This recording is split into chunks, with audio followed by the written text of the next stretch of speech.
त्र्यम्बकं यजामहे सुगन्धिं पुष्टिवर्धनम्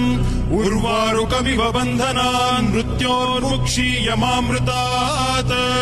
यो रुद्रो अग्नव्यो अप्सुय ओषधीषु यो रुद्रो विश्वा भुवना विवेश तस्मै रुद्राय नमो अस्तु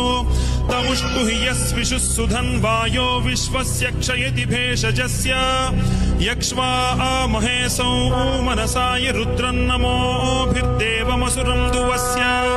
अयं मे हस्तो भगवान् अयं मे भगवत्तरः अयं मे विश्वभेषजोऽयं शिवाभिमर्शनः ये ते सहस्रमयुतं पाशां मृत्यो मर्त्याय हन्तवे तान् यज्ञस्य मायया सर्वान् वयजामहे मृत्यवे स्वाहा मृत्यवे स्वाहा ॐ नमो भगवते रुद्राय विष्णवे